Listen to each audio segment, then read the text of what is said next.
예, 식구 여러분, 한 주간 안녕하셨습니까? 네. 예, 오늘 박상환 장로님의 귀한 간증의 말씀을 들으면서 우리 교회 역사도 다시 한번 좀 듣게 되었고요. 참 힘들고 어려운 그 성장 과정을 통해서 이 교회랑 인연이 되어지고 또 교회에서의 그런 생활도 참 열악하고 어려운 우리 교회에서 오늘날 같은 이런 모습으로 거듭날 수 있게 하는데 식구님들 모두 다 수고를 많이 하셨고 고생을 많이 하셨는데 우리 박상환 장로님께서도 참 고생을 많이 하시고 수고를 많이 하셨구나 라는 것도 다시 한번 오늘 이 간증을 통해서 좀 알게 되었습니다. 간증도 좀 갑작스럽게 부탁드렸는데 흔쾌히 응해 주셨는데요. 오늘 이렇게 어려운 가운데서도 간증을 해주신 우리 장로님께 다시 한번 감사의 박수 올려드리겠습니다. 감사합니다. 예, 한 주간 또 어떻게 지내는지 잠깐 친교 시간 가지면서 예배를 시작해 보고자 합니다. 앞뒤 좌우 서로 인사 나누시고 안부도 여쭈시고 하십시오. 안녕하세요. 안녕하십니까.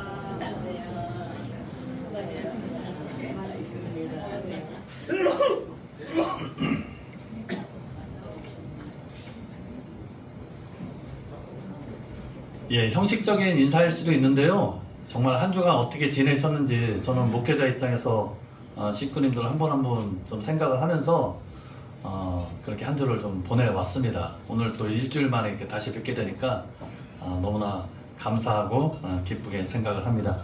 예배 시작하기 앞서서 지난 한 주간 우리 교회에서는 어떤 일이 있었는지 잠깐 되돌아보는 시간 가져보도록 하겠습니다. 예, 지난주 예배는 마지막 주 7월 마지막 주 예배 시간이었죠. 그래서 특별히 우리 지노리코 권사님께서 눈물의 간증을 해주셨습니다. 기억나시나요? 예. 또 밑에서 열심히 또 식사 준비하고 계실 텐데 그렇게 간증을 좀 해주셨고 또 우리 청년 대학생들로 구성된 우리 밴드가 또 찬양을 인도하면서 한 달을 잘 마무리하는 은혜로운 예배 시간 갖게 되었습니다. 예, 두 번째로 예배 후에 여성연합 주관의 지구가족 사랑 1% 운동 기금 마련을 위한 바자회가 2층 소송전에서 진행이 되었습니다. 사실은 6월 달에 호국 보훈의 달을 맞이해서 우리가 봉사활동을 준비했다가 그 봉사하는 날 일요일 날 식사 끝나고 가려고 했는데 비가 엄청나게 많이 왔습니다. 그래서 봉사활동을 아쉽게 그때 못했고요. 그럼 뭐라도 우리가 좀 이렇게 사회 공헌을 위한 활동을 좀 하는 게 좋겠다 라고 해서 지구가족 사랑 1% 바자회를 준비하게 되었습니다.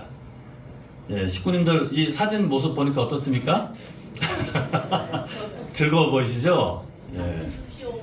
우리 청년 대학생들부터 해서 우리 장로님, 권사님, 집사님들에 이르기까지 너무나 2층에서 이렇게 바자회를 하면서 즐거운 한 시간을 좀 보내게 되었습니다.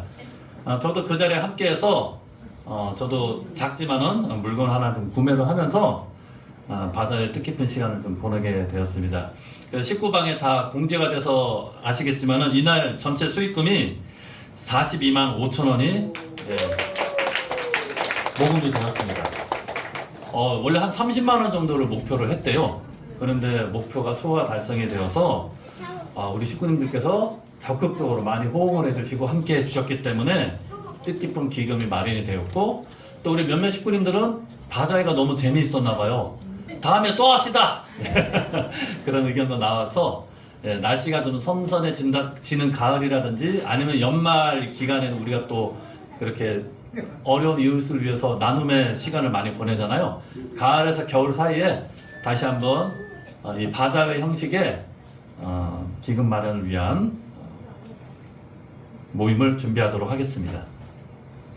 예, 그 다음에 그날 또 일요일날 바자회 시간에 우리 미래세대 청년 대표단들하고 함께 회의를 좀 저는 진행을 했습니다. 그래서 지난 7월 달에 있었던 드림 페스티벌 휴면 식구 3명이 참석한 그 내용들 다시 한번 되돌아보면서 평가회를 좀 했고요. 그날 8월 달을 맞이해서 예배라든지 원리 스터디를 비롯한 8월 달 활동에 대한 계획을 좀 같이 세우는 시간도 가지게 되었습니다. 그 다음에 매주 화요일은 전국 목회자와 식구들이 참석한 가운데서 협회 주간 조회를 하게 됩니다. 식구님들 다 참석을 하고 계시나요? 아마 유튜브 제가 주소를 매주 올려드리니까 시간 되시는 식구님들은 꼭 참석을 해주시면 좋겠습니다. 협회장님께서는 이때 크게 4가지의 중요한 말씀을 주셨습니다. 먼저 우리 목회자들, 공직자들에게는 공직자의 기준이 변해야 된다는 말씀을 주셨습니다. 그래서 정직하고 투명하라는 말씀을 주셨고요. 그 다음에 의사결정 문제도 보통은 일반적으로 협회에서 지시하고 현장은 그것을 수행하는 내용으로 있었는데, 그런 모든 내용에 있어서도 현장과 중앙이 함께 소통을 하면서 어떤 정책을 수립을 해서 진행을 하고, 그것에 대한 권한과 책임에 대한 것도 충분히 식구님들이 이해할 수 있는 내용으로서 사전에 설명을 하고 또 교육을 하는 그런 의사결정에 있어서의 어떤 문화도 이제는 변화하는 시대를 맞아서 우리도 거듭나야 된다, 이런 말씀을 주셨습니다. 그리고 참 어머님을 모시는 이 방식에 대해서도 우리가 변화를 가져가야 된다는 말씀을 주셨습니다. 참 어머님을 모신다는 것은 어머님의 이름을 앞세워서 어떤 일을 하면서 그 내용이 어머님께 부담으로 전해드리는 것이 아니라, 오히려 공직자 한 명 한 명이 책임을 다하는 마음으로 어머님께서 걱정 없이 안심하실 수 있는 그러한 활동이라든지 책임을 질 수 있는 내용으로서 문화가 좀 안착이 되어지고 변화해져야 되겠다. 그런 차원에서 4번째, 교회도 변화를 해야 된다. 행정만 바뀌어서는 안 되고 결국은 이 모든 내용은 현장이 살아야 된다는 내용으로 귀결이 됩니다.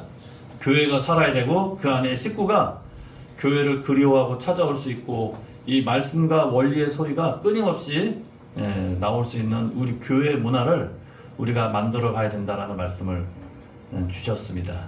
그래서 이 쇄신이라는 것은 어느 한 부류가 몇몇 사람들로 인해서 하는 것이 아니라 우리 전체가 하나의 목적, 하나의 방향을 향해서 한 목소리, 하나의 행동으로 나아가게 될 때 이 문화는 변화가 되어지고 우리의 문화는 쇄신이 되어진다는 그런 내용으로 협회와 교구, 교회가 같은 기준에서 나가야겠다는 말씀을 아울러서 우리들에게 당부의 말씀으로 주셨습니다. 그리고 계속해서 매주 있는 원화도 수련, 지난주에는 우리 도목고 식구님께서 목요일날 일정이 있으시다 그래서 화요일로 좀 일정을 변경을 했고, 우리 막내도 여기 보이는데요, 방학을 맞이해서 계속 있었습니다, 교회에. 그래서 굳이 안 와도 되는데 본인도 하겠다 그래가지고 열심히 돌아다니더라고요. 근데 동작도 처음 하는 건데도 곧잘 따라 하더라고요. 그래서 제가 사실은 첫째 때부터 차세대 원화도 사범을 이제 양성하겠다는 마음을 갖고 있었는데, 첫째, 둘째, 셋째 이루지 못했거든요. 그 꿈을 이제 넷째를 통해서 한번 그 꿈을 다시 한번 꾸게 되었습니다. 다음으로는 미래세대 멘토링 캠프가 24일날 시작해서 29일날 마무리가 되었습니다. 우리 도윤이하고 도현이가 참석을 했고, 신앙 1등 공부 1대 내용으로 열심히 참석을 하고 방학기간 맞이해서 지금도 열심히 공부를 좀 하고 있는 상황입니다. 마지막으로 청년 대학생들 꾸준히 방학기간 이용해서 좀 만나고 있습니다. 지난주에는 박표성 우리 청년을 만나가지고 직장 생활이라든지 교회 활동, 신앙에 대해서 여러 가지 이야기를 나누면서 한 주간의 활동을 좀 마무리하게 되었습니다. 오늘 이 시간에는 이제 참 부모는 마지막 시간으로서 8강부터 10강까지 이어서 9강까지 이어서 강의를 좀 말씀을 드리도록 하겠습니다. 먼저 참 어머님에 대한 말씀을 먼저 간략하게 드려보도록 하겠습니다. 지난주 강의를 통해서 이 땅 가운데 독생녀를 다시금 하늘이 보내시기 위해서는 이 민족을 선민으로서 선택을 하고 선민이 선민으로서 책임을 다하도록 오랜 역사를 통해서 우리 한민족을 하늘 부모님께서 길러 오셨다라는 말씀을 드렸습니다. 그러한 내용을 통해서 이 민족적인 기반과 국가적인 기반, 아울러서 그 국가권을 넘어서서 세계적인 기반을 통해서 이 땅 가운데 독생녀가 탄생하실 수 있는 그런 기반을 마련하셨다는 것 지난주 말씀을 통해서 다 설명을 드렸습니다. 그러한 기반 가운데 하늘 부모님께서 이 땅에 독생녀를 맞이할 수 있도록 하기 위해서는 중요한 것은 기독교의 정성의 기반이 필요합니다. 예수님 사후에 이스라엘 민족이 책임하지 못한 그 책임을 제2 이스라엘로서 기독교를 세우고 2000년 동안 이 기독교를 중심으로 하늘은 섭리를 이끌어 오셨기 때문에 독생녀는 이러한 기독교의 정성의 기반 가운데 자리를 하셔야 된다는 것입니다. 그래서 그런 독생녀를 맞이하기 위해서 기독교 정성의 기반 가운데서 가정적인 기반으로서 이 3대 동료의 가문을 하늘 부모님께서는 준비를 해 오셨다는 것입니다. 특별히 1대이신 우리 조엄마 할머니께서는 신령 공동체를 중심한 독실한 신앙을 해 오셨습니다. 그리고 그러한 신앙을 따님이신 홍순애 대모님께 이어오게 했습니다. 그래서 홍순애 대모님께서는요 19살 때까지는 장로교회 신앙을 하셨습니다. 그러다가 어머니이신 조엄마 할머님을 인도에 따라서 신령 공동체 인연을 맺게 되어서 신령 공동체 신앙을 열심히 하시게 되셨습니다. 그래서 성주교라든지 복중교 신앙을 하시면서 이 땅 가운데 재림 주님은 구름 타고 오시는 것이 아니라 육신의 몸을 쓰고 오신다라는 그런 계시의 내용도 접하시면서 독생녀를 맞이할 수 있는 가정적인 기반을 조성을 하기에 이르게 됩니다. 그러한 대모님께서는 대부님이신 한승훈 선생님과 새 예수교회에서 만나서 이제 결혼을 하시게 됩니다. 홍순애 대모님께서는 2000년 전 예수님의 어머니 마리아가 그랬던 것처럼 혼인 전에 하늘로부터 특별한 계시를 받게 되셨답니다. 그러다가 1934년도 3월 5일날 새 예수교회 이호빈 목사의 주례로 우리 대부님과 결혼식을 올리시게 되셨습니다. 이때 당시 이호빈 목사님께서는 딸을 낳게 되면은 인류의 여왕이 될 것이다 라는 계시의 말씀을 또 증거도 했다고 합니다. 그렇게 해서 1943년도 음력으로 1월 6일 새벽 4시 30분 평안남도 안주군 안주 신일리 26번지에서 참 어머니께서 탄생을 하셨던 것입니다. 이 참 어머니 독생녀가 탄생하셨던 그 역사적인 과정도 한번 설명을 드렸는데요. 400년 전에 1543년도에 종교 개혁의 기치를 들고 루터라든지 칼뱅을 중심으로 해서 종교 개혁 운동이 일어나게 되었습니다. 그러니까 기독교가 이제 메시아를 맞이할 수 있는 쇄신 운동이 이제 시작이 되고 일어나게 되었던 것이죠. 그 후로 400년이 지나서 1942년도에는 제2차 세계대전이 한창 일어났던 그런 상황이었습니다. 그럴 때 미국과 영국, 소련, 중국 등이 서로 협력하고 연대해서 연합국을 선언을 하면서 세계적인 기반을 좀 마련하게 되었고, 그 다음에 그 미국 대통령을 통해서 민족 자결주의가 선언이 되면서 각 나라는 각 나라의 독립된 내용으로서 일어나야 된다. 그렇게 해서 이 나라가 세계로부터 공식적인 정부로도 인정을 받게 된 것이 1942년도에 일어나게 되었던 것입니다. 이런 어떤 국가적인 기반, 이제 3.1운동을 통해서 한 민족이 똘똘 뭉쳐서 자주 독립을 선언을 하고 국가적인 기반을 마련하기 위해서 열심히 노력을 했잖아요. 그러한 내용이 1942년도에 아직 우리나라가 일제강점기에 있었지만은 유엔으로부터는 독립된 나라로서 인정을 받기에 이르렀던 것입니다. 이런 국가적인 기대가 성립된 조성된 터 위에서 참 어머니께서 1943년도에 탄생을 하실 수 있게 되었다는 것입니다.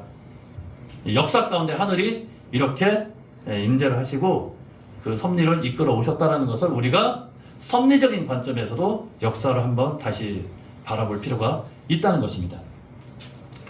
그렇게 해서 탄생하신 참 어머니께서 독생녀로서 잘 성장할 수 있도록 조엄모 할머님하고 홍순애 대모님께서는 참 어머님을 신앙적으로 잘 이끌어 가시고 더욱더 정성을 많이 쏟게 되셨다는 것입니다. 특별히 조엄모 할머니께서는 항상 참 어머님께 너의 아버지는 하나님 아버지다. 하나님 아버지가 너의 아버지이시다라고 이야기를 항상 하셨다고 합니다.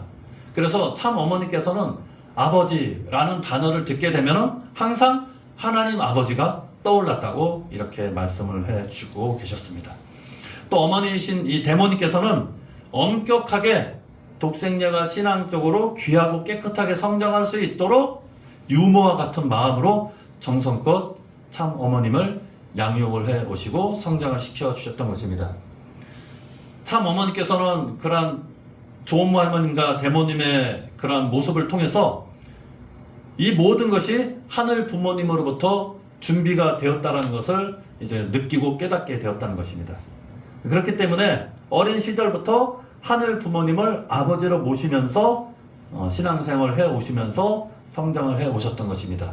그러다가 이제 1950년대 6.25 전쟁이 일어나서 북한에서 남한으로 피난 생활을 하신 이후에 춘천과 서울에서 초등학교와 중학교를 마치면서 성요셉 간호학교 기숙사 생활을 하시게 되셨답니다. 이때도 세상적인 것에는 전혀 관심을 두지 않으시고 어떻게 보면 소녀와 같이 그렇게 정결한 생활을 하시면서 하늘이 인도하시는 신앙길을 따라서 성장을 하셨던 것입니다. 특별히 성경을 읽으시면서 잃어버린 자녀를 찾기 위해서 한없이 먼 길을 돌아오신 하늘 부모님의 구원의 역사를 생각을 하면서 눈물을 흘리시면서 하늘 부모님께서 간직하고 계시는 그 하늘 내가 꼭 회원해 드리겠다라는 그러한 꿈을 간직하시게 되셨다고 합니다.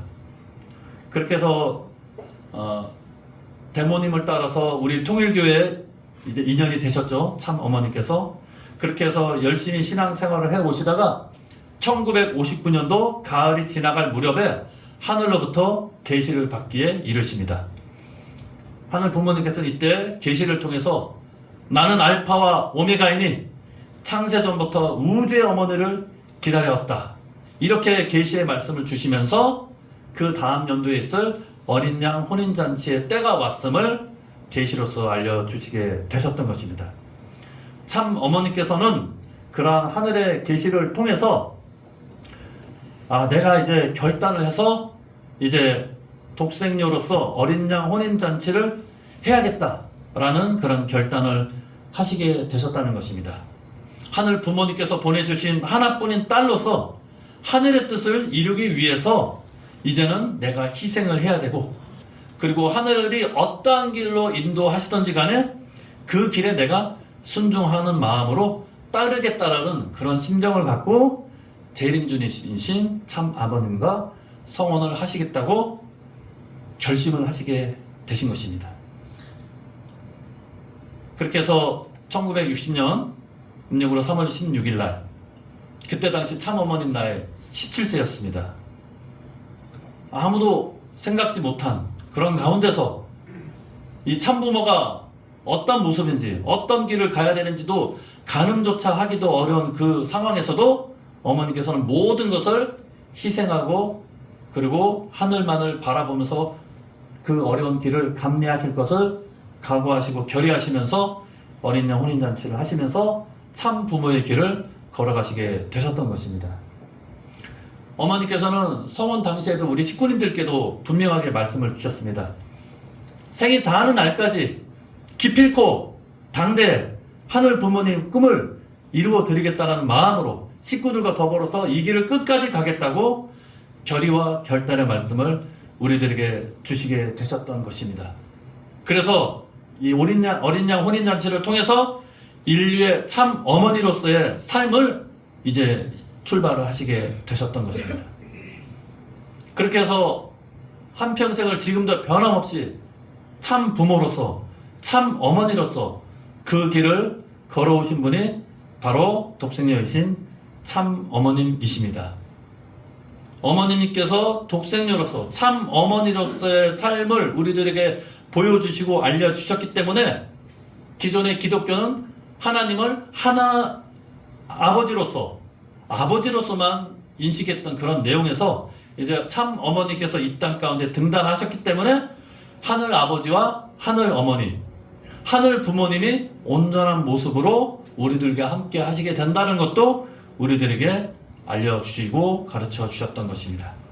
그것도 어머님이 계셨기 때문에 하늘 어머님의 그런 위상이라든지 가치가 이제는 이 땅 가운데 실체적으로 드러날 수 있는 그런 한때를 우리가 맞이하게 됐다는 것에 대해서 우리가 어머님께 감사의 마음을 담아서 우리가 한번 박수를 올려드렸으면 좋겠습니다.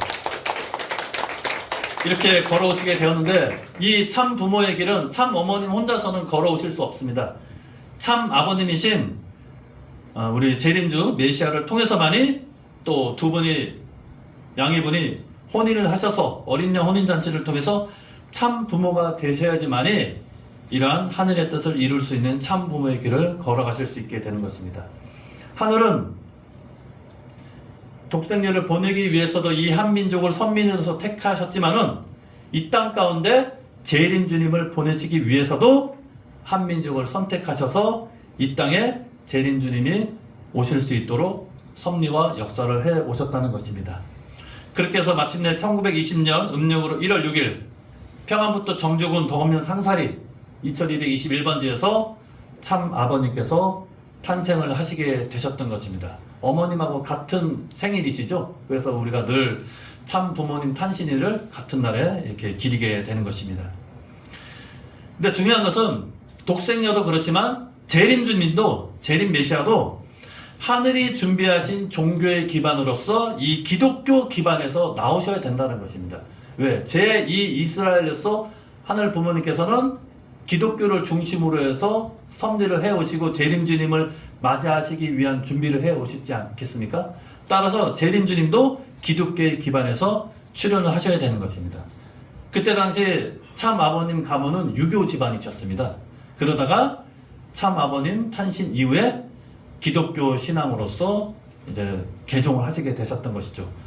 그렇게 기독교 신앙을 하게 된 그런 계기가 여러 가지 사건을 통해서 일어나게 됩니다.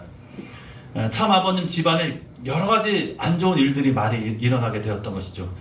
일가 식구들 여럿이 객살하게 됩니다. 바깥에 돌아다니다가 죽은 거예요. 그리고 돼지 7마리가 우물에 빠져 죽기도 했답니다. 그리고 참 아버님 형제분들이 참 많은데 그 중에 몇몇 분들은 어린 나이에 돌아가시기도 했고 또 참 아버님의 큰 형님이신 대형님께서도 정신질환에 시달리셨다고 합니다. 그렇게 갑자기 집안에 여러 가지 우환이 어려운 일이 많이 일어나게 되었던 것입니다.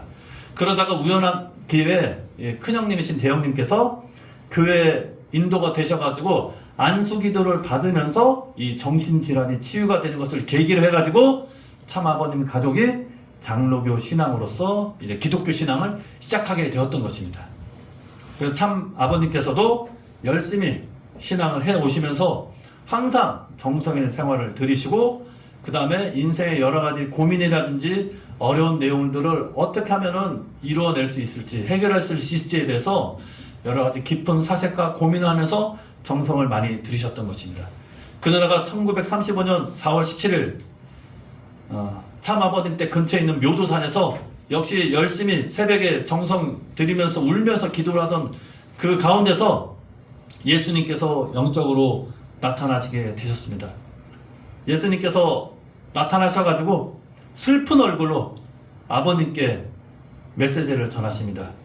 고통에 허덕이는 이 인류를 나를 대신해서 구원할 수 있는 그 사역을 대신해 달라고 이렇게 부탁의 말씀을 들었다는 것입니다.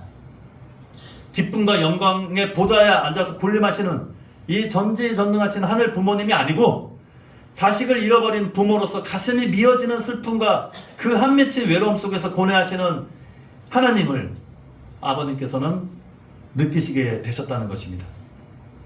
그렇기 때문에 참 아버님께서는 처음에 몇 번은 예수님의 그런 부탁을 거절을 했다고 합니다. 그렇잖아요. 참 아버님 나이가 16세 되셨던 해인데 어린 소년이 뭘 알겠어요. 뭘 얼마나 해낼 수 있겠어요.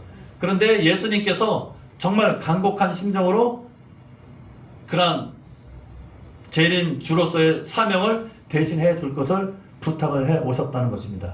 그런 예수님의 심정도 느껴졌기 때문에 계속 거절을 하시다가 참 아버님을 부르신 하늘 부모님의 그 서글픈 그 사정을 차마 외면하기가 어려웠다는 것입니다.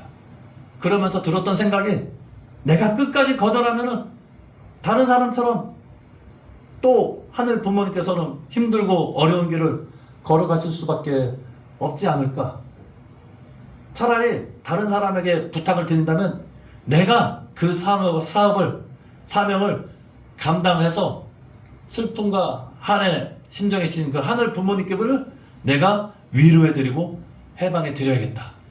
그리고 예수님께서 다 하지 못한 그 사명을 내가 대신 이루어드리겠다라는 참 부모 메시아로서의 그런 길을 가기로 참 아버님께서 결의와 결단을 하신 것입니다. 그냥 메시아가 되신 것이 아닙니다. 인간적으로 정말 부담될 수밖에 없고 감당할 수 없는 그 어려움을 홀로 짊어져야 되는 그 상황 속에서도 아버님께서는 당신의 아니라든지 자기 중심한 생각을 하지 않으셨다는 것입니다. 하늘 부모님을 생각을 하셨고 한의 심정에 사로잡히신 예수님을 심정을 생각을 하셨고 그 다음에 고통 가운데 허덕이고 있는 불쌍한 인류를 생각을 하면서 기꺼이 내가 희생의 길을 통해서 하늘 부모님을 해방해드리고 예수님께서 이루지 못한 그 하늘 회원해드리고 불쌍한 이 인류를 내가 구원해드리겠다라고 결단과 결의를 하신 것입니다. 그것이 쉽게 된 것이겠습니까? 그렇지 않다라는 것입니다. 그 전력을 다해서 하늘 부모님의 뜻을 이루기 위한 그 노정을 이 이후에 걸어가시게 되신 것입니다. 첫 번째로 참 아버님께서 하셔야 될 것이 무엇이냐? 재림 메시아로서 하셔야 될 것은 예수님께서 미처 다 밝히지 못하신 그 진리의 말씀을 하늘 부모님의 진리의 말씀을 새롭게 찾아서 선포를 하셔야 된다는 것입니다. 그래서 참 아버님께서는 35년도부터 45년도까지 이 10년의 기간을 통해서 하늘 부모님 예수님과 영적으로 교통을 하시면서 인생과 우주 그리고 이 역사의 문제가 어디서부터 어디로 가서 어느 쪽으로 귀결이 되는지에 대한 그 내용을 놓고 필사적으로 그 내용을 찾기 위해서 수고와 노력을 하셨다는 것입니다. 그리고 끊임없이 기도를 드리고 그리고 때로는 어려운 생활을 하시면서도 그 가운데서도 하늘 부모님의 심정을 느끼시기 위해서 몸부림을 치셨습니다. 그래서 서울에서 하숙 생활을 하실 때도 또 일본에서 유학 생활을 할 때도 항상 마음속에는 하늘 부모님께서 우리들에게 전해주고자 하신 그 진리의 말씀을 찾기 위해서 몸부림을 치셨다는 것입니다. 시간 관계상 다 말씀을 드리지 못하지만 그러한 과정 가운데 참 아버님께서는 그 진리의 말씀을 세상 앞에 내어놓게 되었습니다. 그것이 바로 원리 원본입니다. 6.25 전쟁이 한창 일어나던 때 흥남 감옥에서 출감하셔가지고 이제 남하를 하시죠. 피난 생활 하셔가지고 부산에 정착을 하십니다. 그때가 1951년도 5월달이었습니다. 그래서 5월 11일 날 집필을 시작하셔가지고 정확하게 1년 후인 52년도 5월 10날 이 원리의 말씀을 이제 완결을 지으셨습니다. 그것이 우리가 지금도 접하고 있는 원리 원본의 말씀입니다. 그리고 이 원리 원본의 말씀을 세상 사람들에게 쉽게 전하기 위한 체계로 나온 게 57년도의 원리 해설. 그리고 이 원리의 말씀을 누구나 쉽게 강의하고 논할 수 있는 체계로서 나온 것이 우리가 오늘날도 접하고 있는 원리 강론이 1966년도에 나오게 되었던 것입니다. 이로써 참 아버님께서는 어린 양 혼인잔치, 독생녀를 맞이할 수 있는 그 기반을 이루기 위한 가운데서 진리를 찾아 선포하는 사명을 완수를 하시게 되신 것입니다. 두 번째로는 어린 양 혼인잔치, 독생녀를 맞이할 수 있는 기독교 기반과 아버님께서 하나가 됨으로써 기독교의 기반을 조성하시는 책임과 사명이 있으셨던 것입니다. 그래서 참 아버님께서는 해방이 되자마자 그러한 기독교 기반과 하나가 되기 위한 노정을 걸으셨습니다. 가장 먼저 준비되어진 신령 공동체 집단에 하늘 부모님의 섭리를 알려주셨습니다. 하지만 그들은 참 아버님을 불신을 하고 그 말씀을 받아들이지 못했던 것입니다. 그 다음으로 신사참배를 거부한 기독교 단체, 그때 기독교의 주도권을 갖고 있었던 단체가 신사참배 반대파였거든요. 그들이 그때 당시에 막강한 제도적인 영향력을 행사하던 그런 때였습니다. 그 기독교 신사참배 반대파와 참 아버님이 하나만 되면은 기독교의 기반을 조성할 수 있었는데 역시 그들도 참 아버님을 불신하고 그 말씀을 받아들이지 못했던 것입니다. 이것으로 인해서 준비되어진 기독교 기반, 신령 공동체의 기반이라든지 신사참배 반대파 이 기독교 주류 세력들이 참 아버님을 믿지 못하고 따르지 못하고 불신함으로 인해서 독생녀를 환영할 수 있는 기독교의 환경권을 조성하기 어려운 단계에 이르게 되었습니다. 하지만 참 아버님께서는 예수님께서 이루셔야 할 그 사명을 재림자로서 반드시 이루어야 될 책임과 사명이 있으셨던 것입니다. 어떻게 하든지 그 사명을 이루셔야 했던 것이죠. 그래서 아버님께서는 그 기독교를 대신할 수 있는 그 기반을 만드실 수밖에 없었던 것입니다. 그것이 54년도 5월 1일 날 창립된 세계 기독교 통일 신뢰 협회였던 것입니다. 정말 초라한 세대문 집에서 문을 3번 열고 들어가야지만 들어갈 수 있는 그런 초라한 집에서 기독교를 대신할 수 있는 단체를 세우셨던 것입니다. 하지만은 종교가 환영할 수 있고 국가가 환영할 수 있는 그 기반 가운데 만들어진 이 단체가 아니었기 때문에 이 통일교가 창립된 이후에도 어떻게 보면 지금에까지도 우리는 계속 기독교로부터 극심한 반대와 핍박을 받아온 게 아닌가 생각을 하게 됩니다. 아버님께서는요, 이 기독교 종교 기반을 통해서 이 기독교 종교 기반은 국가권하고 연결이 되어지고 미국과 유엔을 통해서 세계 기반하고도 연결할 수 있는 그 내용이 있었거든요.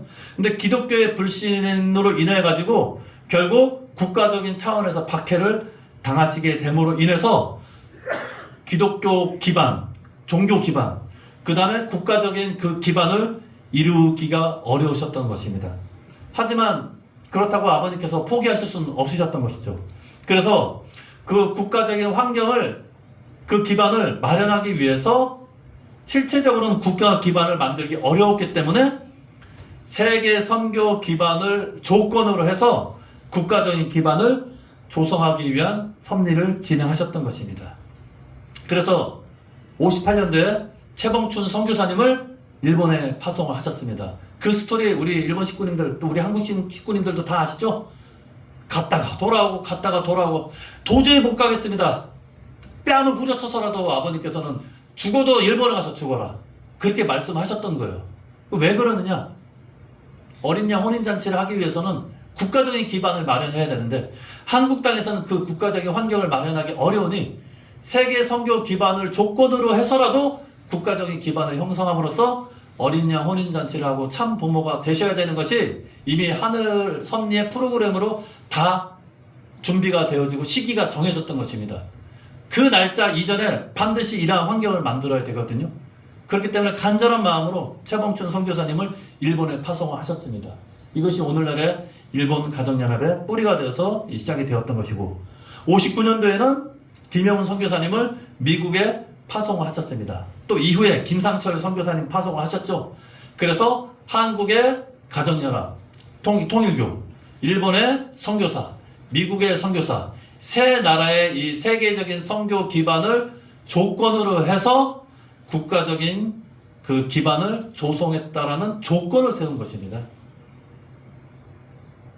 그렇게 해서 참 어머님을 맞이해서 성원할 수 있는 섭리적인 환경을 조건적으로 갖췄던 것입니다.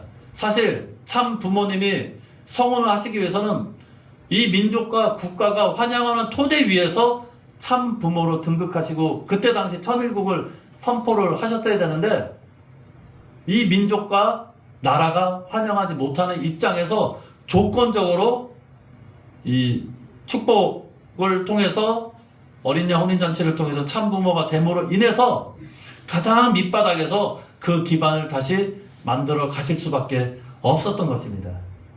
그렇기 때문에 영광의 참부모로서 오셨어야 됨에도 불구하고 가장 낮은 자리에서 어떻게 보면 고생의 그런 삶을 섭리를 진행해 오셨던 것이 참부모로서의 시작이고 지금까지의 섭리 노정이었던 것입니다.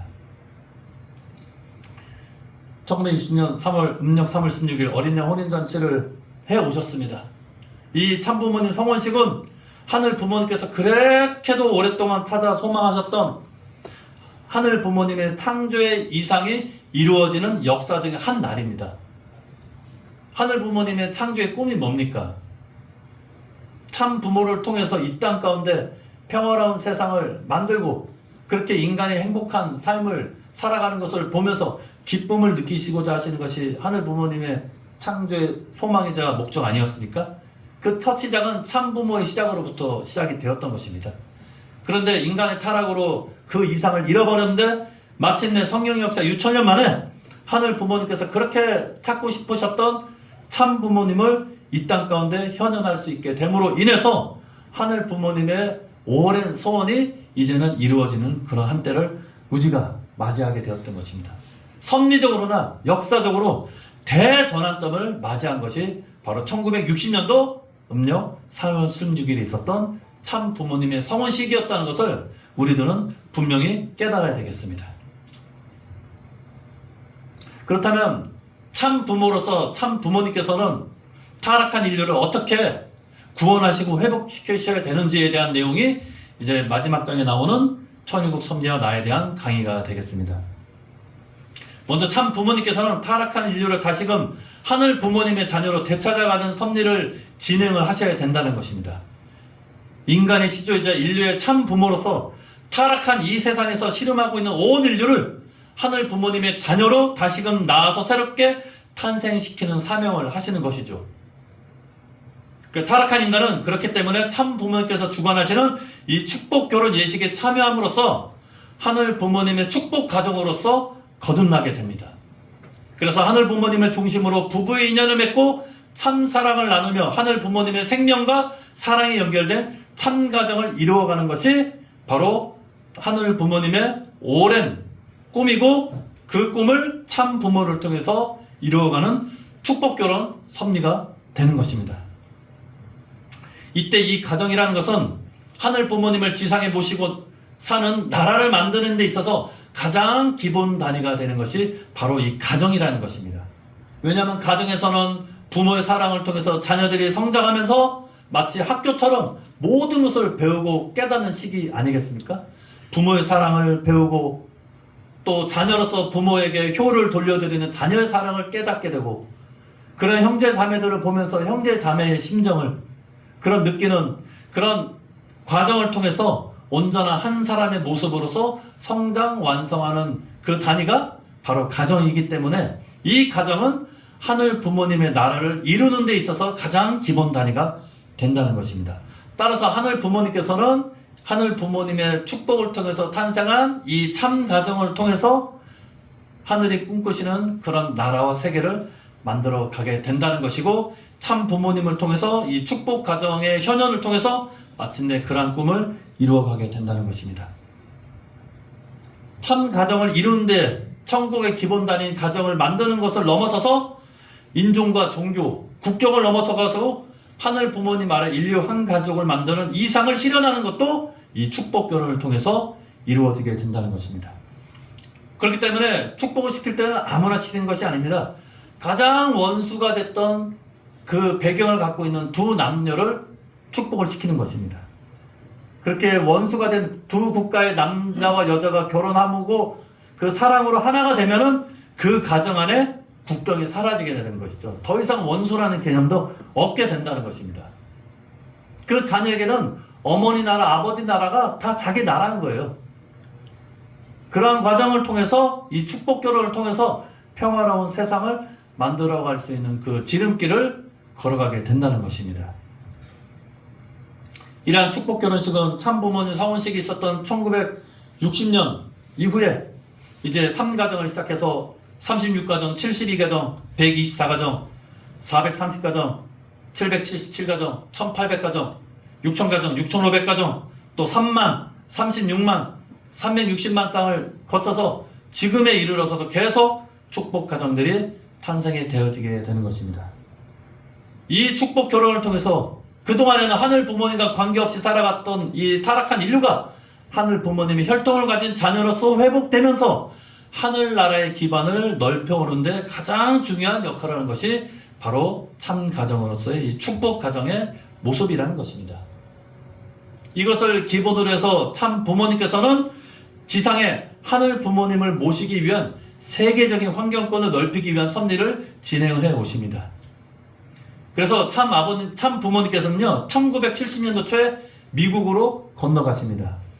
그때 당시 한국도 막 이제 성장하기 시작을 한 그런 입장에서 한국을 놓고 미국으로 이동을 하셔가지고 미국의 세계 선교본부를 두시면서 미국을 중심으로 세계 섭리를 이끌어 나오셨던 것입니다. 그때 당시 미국, 지금도 마찬가지지만은 2000년 전에 로마 제국처럼 전 세계에 막강한 영향을 끼친 나라가 미국이기 때문에 참 부모님께서는 이 미국을 통해서 전 세계를 구하기 위한 섭리를 진행을 해 오셨던 것입니다. 당시 세계는 공산주의가 휩쓸던 그런 때였습니다. 그때 당시 민주주의가 제대로 힘을 발휘하기가 어려웠습니다. 미국 땅을 건너가서 봤더니만 미국은 히피족이 만연했습니다. 방탕한 생활하고 마약하고 술하고 희망과 소망을 느끼지 못한 미래를 장담하기 어려웠던 암울했던 그 미국과 유럽의 청년들에게 새로운 가치관을 전해주고 새로운 비전을 참 부모님께서는 전해주시는 그런 말씀을 해주셨던 것입니다. 그래서 1972년도부터 7개 도시 순회 강연을 하시고 또 73년도에는 21개 도시를 순회를 하시면서 강연을 하십니다. 그리고 74년도에는 40개 도시를 순회를 하시면서 미국 50개 주에 희망의 날을 선포하시고 희망의 메시지를 주시면서 절망 가운데 허덕였던 미국의 청년들을 올바른 길로 이끌어 가시면서 미국에 있어서 새로운 부흥운동을 일으키셨던 것입니다. 세계의 중심국가인 미국이 하늘 부모님의 축복을 받은 미국이 하늘 부모님을 모셔야 하는 초창기의 기독교 정신으로 돌아가야 한다는 그런 사명을 다시금 참 부모님께서는 순회 강연을 통해서 각성을 시켜주셨던 것입니다. 이때 당시 반응은 엄청 뜨거웠습니다. 동양의 이름도 모를 낯선 나라에서 온 어느 자그마한 동양인으로부터 전해지는 이 말씀에 온 미국의 젊은 청년들이 열광했던 것입니다. 그리고 이것이 신문이라든지 방송을 통해서 대서특필이 되었습니다. 미국의 선풍적인 어떤 인기를 일으키면서 주목받는 단체로서 이 통일교가 주목을 받기에 이르렀던 것입니다. 참 부모님께서는 그 기반 위에서 중요한 세계의 큰 규모의 대회를 하시게 되었습니다. 이것이 74년도에 있었던 메디슨 스퀘어 가든 대회, 그 다음에 양키 스타디움 대회, 마지막으로 워싱턴 모뉴먼트 광장에서 있었던 그런 대회입니다. 이런 대회를 통해서 참 부모님께서는 하나님의 뜻과 미국이라는 주제로 말씀을 전하시면서 하나님주의를 미국 사람들에게 선포를 하시게 되셨던 것입니다. 이때 당시는 전 세계적으로 냉전이 절정에 치달았던 시대였습니다. 이때 참 부모님께서는 하나님주의를 토대로 해서 하늘 부모님의 사랑과 진리로 공산주의를 품어안고 이겨내야 한다는 승공운동을 전개해 오셨던 것입니다. 신은 없다, 이렇게 주장하고 있는 무신론, 유물론을 극복할 수 있는 대안으로서 승공이론을 정립을 하시고 한국을 비롯해서 미국, 일본, 유럽, 남미 전 세계 각지에 대대적인 이 승공운동을 전개를 하셨다는 것입니다. 그 절정이 1975년도 6월 7일에 있었던 여의도 광장에 있었던 100만 구국 세계 대회였죠. 19년도 아시나요? 75년도 6월 7일이면 제가 아직 태어나기도 전입니다. 저도. 예. 아마 김중수 회장님 확실히 아시게 될 거고요. 그때 정말 상상하지도 못할 수많은 인파가 여의도 광장에 120만 명이 모여서 구국 세계대회 승공운동을 하게 되었던 것입니다. 그때 그 대회를 준비하기 위한 영상이 있는데 잠깐 보도록 하겠습니다. 서울 명동에서 구국 세계대회를 준비하기 위해서 이렇게 전하고 홍보하는 모습입니다.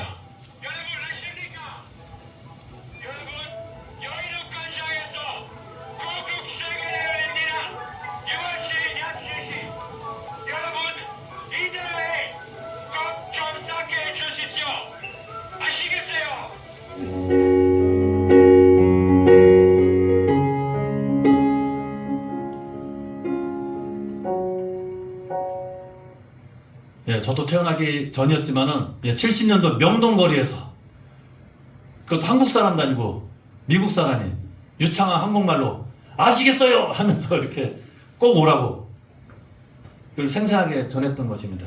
그렇게 해서 그런 노력들이 정성이 모아져서 120만 세계대회를 구국 세계대회를 하게 되었던 것입니다. 참 부모님께서는 이런 기반 위에 85년도 스위스 제네바에서 세계평화 교수협의회를 여시면서 몰탄 칼플란 박사에게 공산주의 종언을 선언케 하셨던 것입니다. 그리고 그로부터 5년 뒤에 참 부모님께서는 공산주의 대표 국가인 소련의 고르바초프 대통령을 만나서 회담을 하심으로써 이 공산주의 붕괴를 이끄셨던 것입니다. 그리고 1년 후에는 또 11월 달에 죽음을 각오하고 북한을 방문해서 김일성 주석을 만나서 회담을 하시게 됩니다. 이것을 통해서 한반도의 평화와 통일을 위한 전환점을 마련을 했던 것입니다. 그때 당시에 이 북한을 방문해서요, 김일성 주석을 만나서 회담을 한다는 것은 엄청난 이 충격적인 일이었던 것입니다. 근데 참 아버님께서는 이 회담을 통해서 남북 정상 간의 회담이라든지 이산가족 상봉, 금강산 개발, 그 다음에 핵무기 평화 개발, 이런 내용들을 이 회담을 통해서 이끌어 오셨던 것입니다. 이건 나라도 하지 못했던 그런 내용들을 참 아버님께서, 참 부모님께서 해 오셨습니다. 그때 김일성 주석은 참 부모님을 맞이하기 위해서 특별기를, 전용기를 보냈습니다. 그리고 환양 만찬에서 참 부모님께서 말씀하신 그 내용이 다음날 노동신문에 그대로 전면에 실렸습니다. 그때 당시 하나님, 기도, 이 종교적인 내용은 노동신문은 전혀 나올 수 없는 내용인데 유일하게 하나님이라든지 이 기도의 내용, 종교적인 내용이 북한 노동신문에 실렸다는 것은 지금까지도 보면은 전무후무한 아주 이례적인 그런 일이었다는 것입니다. 그리고 참 부모님께서는 북한의 고위관리들을 만나서 회담을 하면서 북한의 주체사상 잘못됐다, 북한의 주체사상 한계를 지적하시고 하나님주의, 하나님을 통해서만이 이 나라가 온전히 설 수 있다는 것을 선포를 하셨습니다. 그때 영상 한번 보시겠습니다.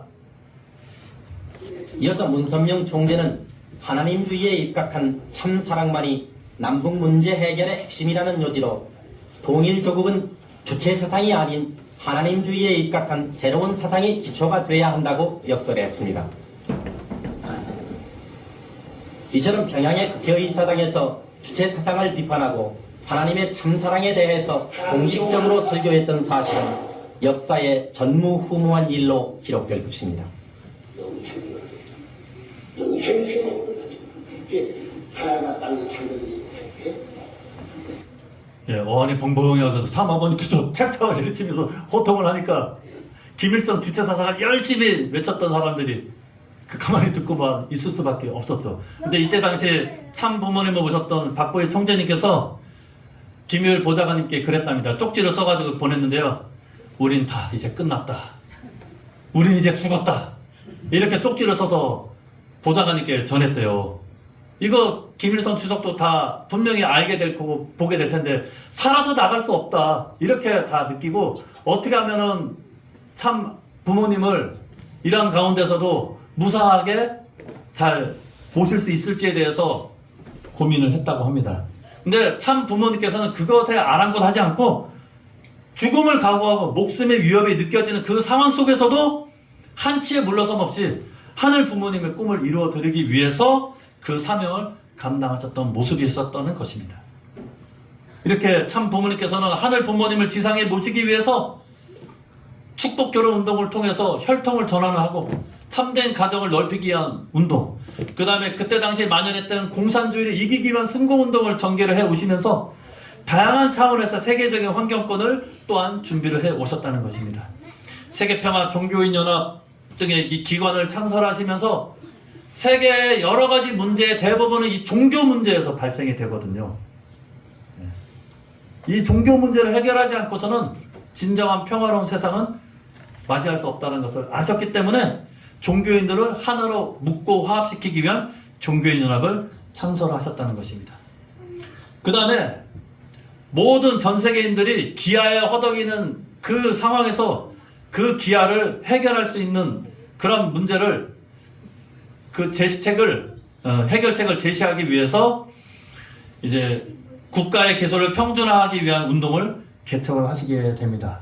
그래서 잘 살고 있는 나라에서 일어나고 있는 여러 가지 좋은 내용들, 그 기술들을 어려운 국가에게 가르쳐주고 이끌어주면서 모두가 평범하게 또 평준화하게 잘 살 수 있는 그러한 환경을 세상을 만들기 위해서 해양기지 건설, 해양섭리를 또 이끌어 오게 되셨던 것입니다. 그리고 지구 생태 보전이라든지 인권 문제, 기아 문제 이런 것을 해결했던 사람들의 그 공을 기리기 위해서 선악평화상을 또한 수여를 했던 것입니다. 식구님들 다 아시다시피 이 세 분에 대해서 선화평화상을 수상을 하고 기후 문제라든지 환경 문제, 기아 문제 해결하기 위한 각별한 노력을 세계의 지도자들과 함께 해 오셨던 것입니다. 그리고 그러한 세계화, 세계 평화가 이루어지기 위해서는 그렇게 해서 하늘 부모님의 창조 이상 세계를 이루기 위해서는 국가라는 그 단위를 넘어서야 됩니다. 국가 이기주의를 넘어서야지만이 진정한 세계 평화를 이룰 수 있기 때문에 참 부모님께서는 그 국가를 초월한 초국가적인 차원에서 이 국가가 여러 가지 인류가 당면하고 있는 문제들을 해결하기 위한 그런 차원에서 유엔의 그런 역할을 대신할 수 있는 UPF 천주평화연합을 2005년도에 창설을 하시면서 다양한 정치, 경제, 종교, 언론, 학술, 문화 전 분야에 걸쳐서 평화운동을 전개를 해 오셨던 것입니다. 또 전현직 국가 정상에 참석하는 세계평화 정성연합, 그 다음에 세계 국회의원들이 함께 참석하는 세계평화 국회의원 연합을 창설을 하시면서 전 세계 정상급 지도자들과 함께 평화로운 세계를 구현하기 위해서 협력을 하셨던 것입니다. 이러한 여러 가지 차원에서의 하늘 부모님을 지상에 모실 수 있는 환경권을 조성하기 위한 그 사명을 감당한 결과 2013년 1월 13일 참 부모님께서는 천일국 기원절을 선포를 하시면서 하늘 부모님이 꿈꾸셨던 나라 천일국의 기원이 시작이 되었던 것입니다. 천일국은 천주평화 통일국의 줄임말입니다. 이 한자를 보면은요, 하늘 천자를 보면은 두 이자에 사람 인자가 합친 단어입니다. 다시 말해서 두 사람이 하나가 되어서 출발한 나라가 바로 천일국이다. 참 부모님께서는 이렇게 가르침을 주셨습니다. 여기서 말하는 두 사람은 여러 가지 의미로 해석이 될 수 있습니다. 하늘 부모님과 인간이 하나가 되어서 출발하는 나라도 천일국이고, 하늘 부모님의 자녀로 창조된 아들과 딸이 하나가 되어서 하늘 부모님과 사랑의 일체를 이룸으로써 인류의 참 부모가 되어서 하늘 부모님을 모시고 살아갈 수 있는 창조 이상세계 출발도 천일국이라고 할 수가 있습니다. 또 개인에게 있어서는 몸과 마음이 하나가 되는 것도 천일국이고, 부부가 하나 되는 것, 부모와 자녀가 하나 되어서 출발하는 하늘 부모님의 나라가 바로 천일국이라는 것입니다. 이것이 벌써 올해로서 14년을 우리가 맞이하게 되었던 것입니다. 하늘 부모님께서는 이처럼 1960년도 참 부모님 성원식 때부터 천일국 기원절을 소원을 하셨지만은 지상에 하늘 부모님을 모실 수 있는 환경권이 마련되지 못했기 때문에 참 부모님께서는 정말 피와 땀과 눈물을 흘리시면서 가장 낮은 밑바닥에서 무려 53년이라는 그 기간을 통해서 하늘 부모님의 그 나라를 찾기 위해서 힘겨운 삶을 살아오셨던 것입니다. 그 과정에서 참 아버님께서는 천일국을 6개월여 남겨둔 2012년 9월 3일에 성화를 하셨고 영계에 입성을 하시게 되셨습니다. 평생을 하늘의 뜻을 위해서 달려오셨던 참 아버님이 그 간절한 소원이 무엇이겠습니까? 천일국을 이 땅 가운데 이루는 것 아니겠습니까? 그러한 그 심정을 누구보다 잘 아셨던 분이 참 어머님이셨습니다. 그렇기 때문에 지상에 참 아버님이 계시지 않았지만은 천일국의 그 한때를 더 이상 늦출 수 없다고 참 어머니께서는 생각을 하셨기 때문에 2014년 1월 13일 기원절을 선포를 하시고 천일국을 출발을 시키셨습니다. 이 천일국 기원절이 선포된 이때부터 하나님을 그래서 하늘 부모님으로 부를 수 있게 됐고 모실 수 있게 되는 그런 시작점이 출발이 되었고, 천일국 헌법이 반포가 되고 천일국 경전이 봉헌이 되면서 비로소 나라의 기틀을 세우게 되셨습니다. 하지만 천일국이 시작이 되었지 천일국 세상이 이루어진 건 아니었기 때문에 참 어머니께서는 2013년부터 20년까지 7년의 노정을 통해서 7개의 나라와 그래서 하늘 부모님을 모실 수 있고 받들 수 있는 7개의 나라를 복귀하고 7개의 종교라든지 종단, 교파를 하늘 부모님과 참 부모님을 모실 수 있도록 복귀하기 위한 7년 노정을 걸어가셨던 것입니다. 이 사진은 아프리카에서 그래서 축복 결혼식을 했던 그 행사, 하대대 선지자가 어머님 모시고 했던 그 내용들 아시겠죠? 이러한 내용들을 통해서 7년 노정을 통해서 7개 나라와 7개 종교의 종단, 교파를 찾아 세움으로써 비로소 2020년 기원절 7주년을 맞이하시면서 천일국 안착시대를 선포하시면서 하늘 부모님과 인간이 함께 살아갈 수 있는 그 시대를 열어주셨던 것입니다. 그리고 2025년 참 어머니께서는 하늘 부모님을 실제로 이 땅 가운데 모실 수 있는 그러한 상징물로서 천왕궁을 하늘 앞에 봉헌을 했던 것입니다. 이것이 천왕궁 천일성전의 모습이 되었습니다. 이스라엘 민족은 하늘 부모님을 모실 수 없었기 때문에 그것을 대신해서 성막과 성전을 지어왔습니다. 근데 하늘 부모님은 성전에서 인류를 직접 사랑하실 수가 없습니다. 온전하신 하늘 부모님이 참 부모로서 현현하셔서 이 땅 가운데 당신의 사랑하는 자녀들을 다스려야 된다는 것이죠. 하늘 부모님의 온전한 현현하심은 누구를 통해서 이루어지겠습니까? 참 부모님의 모습 아니겠습니까?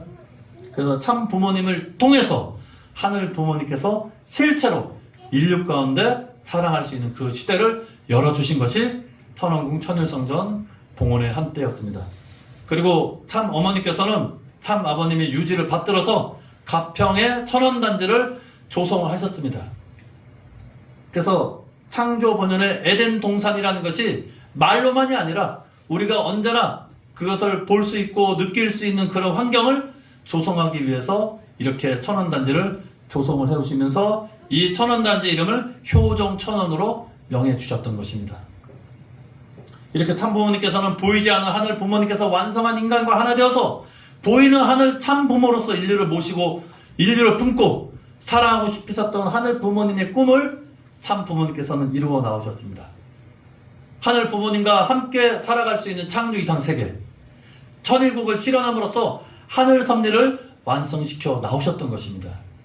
그리고 어떻게 하늘 부모님을 모시고 우리가 사랑하면서 살아갈지에 대한 이 천일국 백성으로서의 그런 삶을 어떻게 살아야 되는지도 참 부모님의 삶을 통해서 몸소 우리들에게 보여주셨던 것입니다.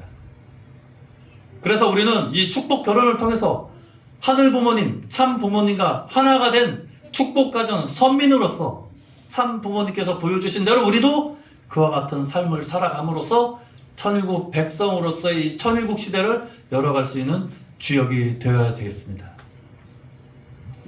참 부모님께서는 평생을 걸어서 일구어 나오셨던 그 나라와 그 일을 찾기 위한 섭리를 지금도 전 인류에 확장하기 위한 섭리를 해오신 것입니다. 한 방울의 물방울은 아주 작다고 할 수 있겠지만 그 물방울들이 모여서 시내와 강을 이루고 바다를 이루는 것처럼 아직은 우리가 소수일지라도 그러한 하늘 부모님을 모시는 그 의로운 자들이 선민이 뜻을 다하고 지혜를 다해서 함께 하게 된다면은 머지않아 그러한 세상은 반드시 이 땅 가운데 실현된다는 것을 우리 충주교회 식구님들은 확신하시기 바랍니다. 지금까지 우리 식구들과 함께 최초의 하늘 부모님께서 이 세상을 창조하시던 그 순간서부터 인류의 참 부모님께서 이 땅 가운데 탄생하기까지의 그런 일련의 과정, 그리고 참 부모님께서 참 부모로서 현원하시고 나서 전 생애를 걸고 하늘 부모님의 꿈을 이루어 나가기까지의 그 기나긴 역사의 과정을 우리가 지난 몇 주간의 이 말씀을 통해서 우리가 들어왔습니다. 이 말씀들을 들어보시니까 식구님들은 어떤 마음이 드십니까? 돌아보면 하늘 부모님의 꿈은 언제나 우리 인류의 역사 가운데 함께 해왔습니다. 우리가 다만 타락으로 인해서 그것을 몰랐을 뿐이죠. 그런데 마침내 그 꿈이 실현되는 섭리의 황금기를 우리는 참 부모님을 모시고 함께 살아가고 있다는 것이 얼마나 기쁘고 감사한 일입니까? 그래서 참 어머니께서는 기도 말미에 항상 감사하는 내용을 넣어서 기도를 마무리할 수 있게끔 해주셨던 것입니다. 힘들고 어렵더라도 하늘 부모님 꿈이 이루어지는 이 때를 우리가 맞이하고 살아가고 있다는 것에 대해서 우리는 감사함의 마음을 잊지 않고 살아가야 되겠다는 것입니다. 그렇게 될 때 이 섭리의 황금기가 우리 삶에 나와 우리 가정과 우리 교회에 정말 커다란 의미로서 다가올 수 있을 것입니다. 하늘 부모님께서는 어떠한 손길로 나를 이 자리에까지 이끌어 오셨는지를 지금까지의 말씀을 통해서 각자 한번 생각해보는 시간이 되기를 바라면서 섭리 역사 6,000년 그리고 참부모님 90여 년의 그 생애에 펼쳐졌던 수많은 그런 사건과 그런 사연들 그리고 참부모님께서 밝히신 그런 진리의 내용 그리고 구체적으로 평화로운 세상을 이루기 위해서 만들어왔던 생애노정의 그런 모든 업적들을 우리 식구님들은 다시 한번 되돌아보면서 우리는 이 천의국 시대에 어떠한 모습으로 하루하루를 맞이하면서 살아가야 될지를 한번 생각하면서 참부모님이 그러하셨던 것처럼 우리들도 하늘 부모님의 그 꿈을 이루어드리고 참부모님을 대신해서 참부모님께서 이루시고자 하시는 그 뜻에 하나가 되어서 우리들도 그러한 길을 걷겠노라고 다시 한번 각오와 결의를 다질 수 있는 우리 식구님들이 되기를 바라면서 말씀을 마무리하겠습니다. 기도 올리겠습니다. 존귀하신 하늘 부모님, 참부모님 감사드립니다. 귀한 말씀을 통해서 하늘 부모님께서 꿈꾸셨던 그 꿈을 이 세상에 펼치시기 위해서 얼마나 고통과 한의 슬픔을 딛고 수고의 노정을 걸어오셨는지를 알게 되었습니다. 당신을 대신한 참 부모를 이 땅 가운데 현현시키기 위해서 수없이 많은 배신과 배반을 당하면서도 끝끝내 참 부모님을 이 땅 가운데 보내주셨사옵나이다. 그러한 참 부모님께서 하늘 부모님의 심정을 중심으로 그 뜻을 이루시기 위해서 평생을 한결같은 모습으로 지금까지 뜻길을 또 섭리를 이끌어 오고 계셨사옵나이다. 그러한 섭리의 역사 가운데 서 있는 우리들은 과연 어떠한 모습으로 하루하루를 살아가야 될지 오늘의 이 말씀을 통해서 각자 생각해보고 하늘 부모님의 심정을 중심으로 참 부모님께서 평생을 걸어오셨던 생애를 저희들이 본보기로 하여서 우리들도 생이 다하는 날까지 이 길을 걷겠노라고 다시 한번 각오와 결의를 할 수 있는 참 부모님께서 참 아버님께서 재림 메시아의 사명을 하겠다고 결의를 하셨고 참 어머니께서 독생녀로서 완성을 해서 재림 메시아와 성원을 통해서 참 부모가 되겠다고 결의를 한 것처럼 우리들도 그러한 결의를 통해서 하늘 부모님을 모시고 하루하루를 살아갈 수 있는 선민 축복 가정이 되도록 이끌어 주셨고 역사의 주옥기를 간절히 바라왔고 원하오면서 홀리 마다하는 것인 축복 가정 조형의 이름으로 감사하게 올렸사옵나이다. 아주